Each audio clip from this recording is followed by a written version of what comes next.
This one's come out of a car. It's got a massive oil leak. Basically, yeah, the car was puffing white smoke, kind of eating spark plugs, and you can't really see it now, but when we took it off, this exhaust was full of oil, caked in it. And then these gearbox bolts over here, there's oil dripping out of them. Let's see. Yeah, this bottom bolt predominantly, if we can get to it. This one, yeah, it's just, let's see, caked in oil. Hey Moose. It's out of focus. And then, yeah, by the aircon compressor, just a lot of oil on the aircon compressor. It's just dripping. The chain tensioner guard, dripping oil, and it's all coming out of there. That's just ridiculous. It's just insane.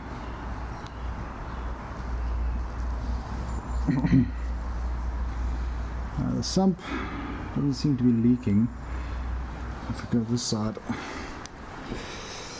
seems that these guys who built this engine have also used an overabundance of gasket sealer. So when we take this off, let's see if there's even a proper BMW gasket in there.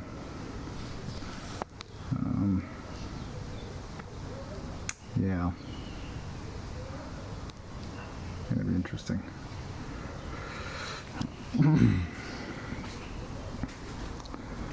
Otherwise, yeah. Alright, so I guess long story short, this is my S54. I've pulled it out now, and a bit of history about it. You know, this engine was built for me in 2015 by a BMW specialist, and it's running CP forged pistons. A lot of you guys would have seen one of the previous builds on the car on the channel. The car used to be supercharged, it's now NA.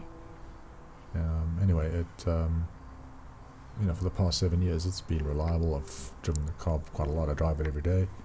I track the car quite often, and yeah, I mean, it was strong against other similar M3s, NA M3s. It was basically just, you would pull away from them.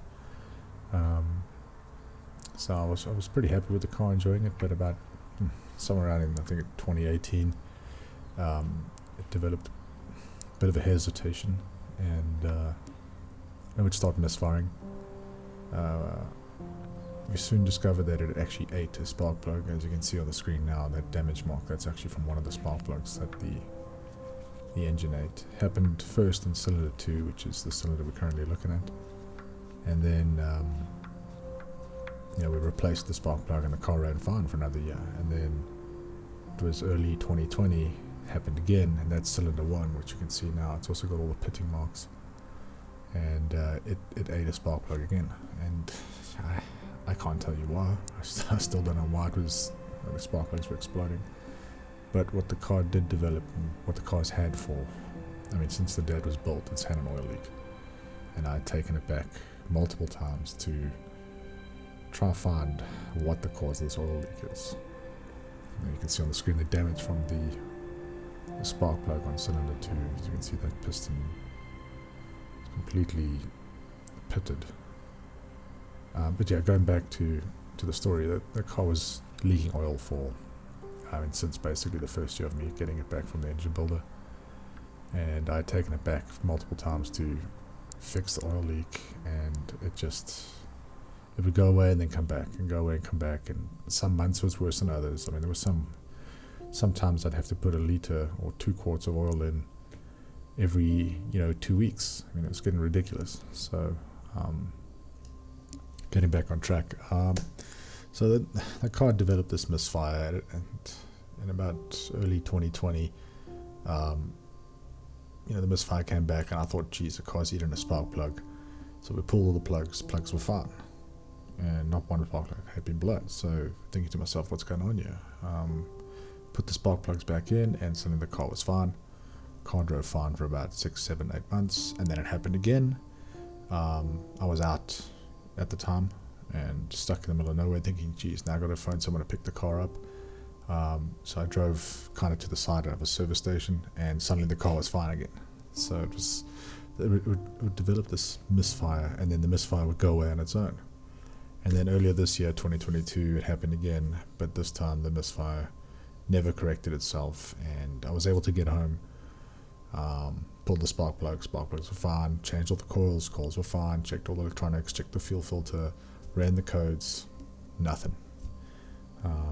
Eventually did a compression test, and we discovered we had 0 compression on cylinder 1, and that's when we decided to pull the engine, because one, I'd been planning on trying to fix this oil leak myself, because I've decided I just can't trust this service agents anymore, and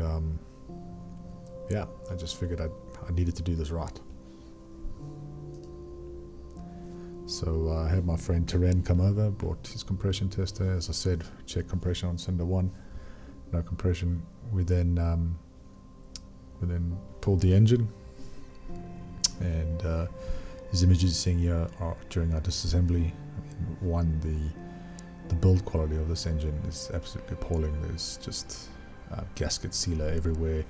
A lot of the gaskets we suspect are being reused gaskets, so they're not new, or they're not even BMW. They're like a cheaper brand. It's just not the right fit, or just not as strong.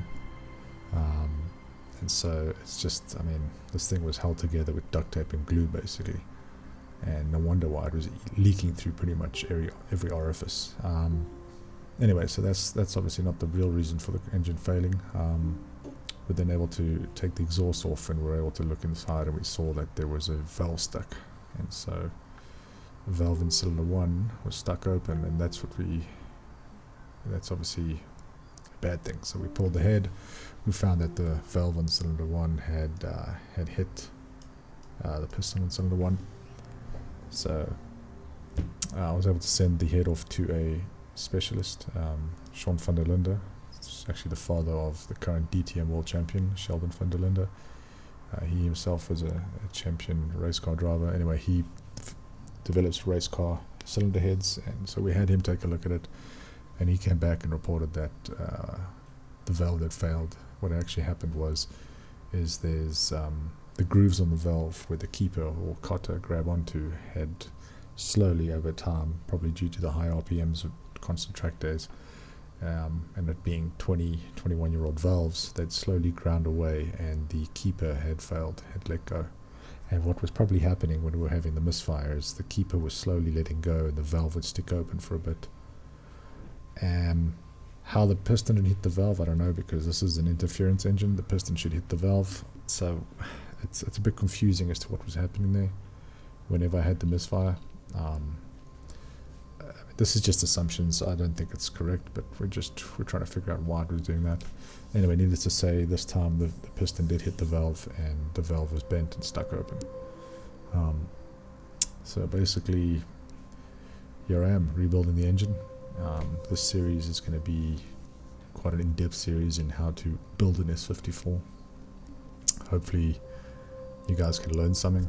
I've been chatting to a lot of guys on the NAM3 forum, or the NAM3 M3 forum. I've got a lot of friends who own M3s who've also done certain jobs and work on their cars, and so I've had this engine built 3 times for me now by certain engine builders, and it's just every single time I've been let down. So I'm going to do it myself this time, and I know it's a tall order, but I'm going to take my time. I'm going to research as much as I can, and hopefully by the end of it I'll have the engine I've always wanted. I'll have the parts I've always wanted, but there's going to be no shortcuts during this build, and hopefully while you guys follow through, if anyone else feels like they need to build the M3, they can use these videos as a go-to index / S54 Rebuild Bible, if you would. So wish me luck, and hope you guys can learn something from it. Enjoy the videos, and thanks for watching.